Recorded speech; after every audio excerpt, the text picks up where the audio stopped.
Part of the process of the way I approach a painting is I approach it with a lot of questions myself, but I also feel like that the creative process is not done when I'm done and then just for the viewer to consume, but I think it's best when the person living with the painting is also bringing an element of creativity too.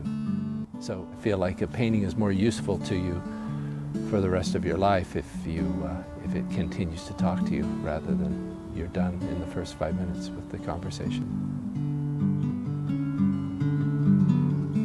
It feels almost like sometimes there are paintings I want to paint, sometimes there are paintings that want to be painted.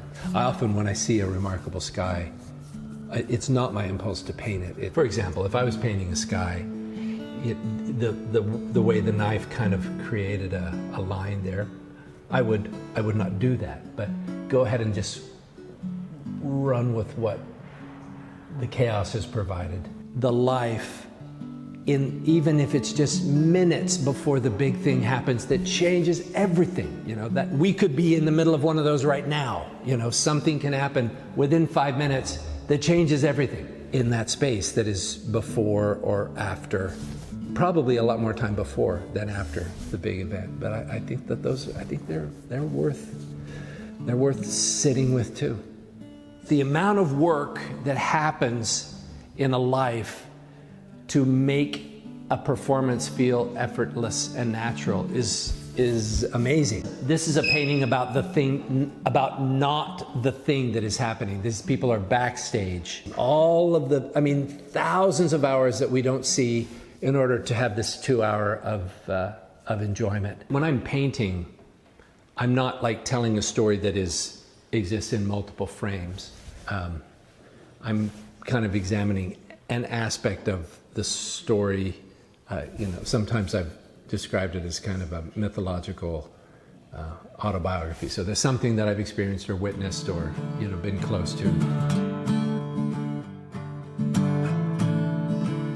I love food, examining the idea of the memory of food. But there's this part of food that is connected very strongly to nostalgia.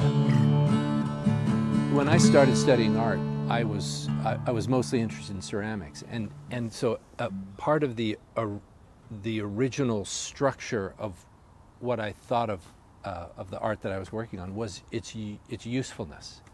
When I shifted to painting, I still continued to feel like a painting should be useful, and not just to cover a space on the wall, but that it should be engaging, not unlike a vessel that you use to eat out of every day, should be a beautiful thing that enhances the experience of eating.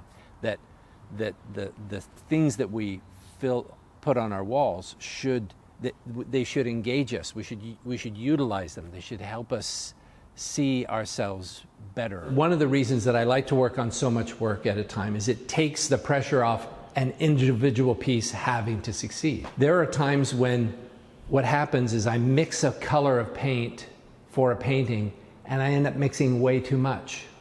So then I'm just looking around the room saying, golly, what's another painting that's kind of flailing that maybe this weird green will make some kind of sense that I would never have come up with sitting down with a piece of paper and making a plan for this piece. I don't demand of the paintings on my wall that they always please me. That I feel like there should be an element of truthfulness and engagement to them.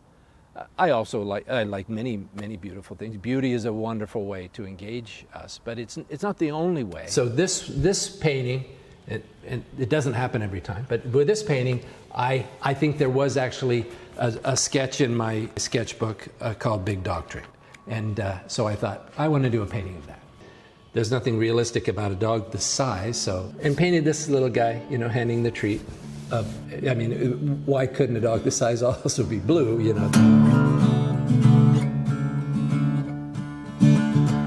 The development of paint surfaces, there's just not a shortcut for it. You just have to be there and wait and let the painting take the time that it's going to take. Where do things like that come from, and where do they go? having an experience with a painting where someone also doesn't know everything, I think has a capacity to be very connecting and comforting in a certain way. Yeah, I don't understand all this, and neither does Brian, or neither does the person in this painting. That helps us hurt in a certain way, it helps us rejoice in a certain way.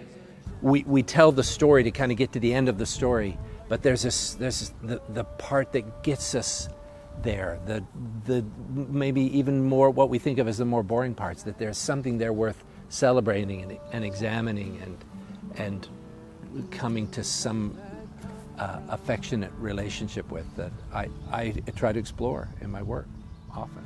And where do they go?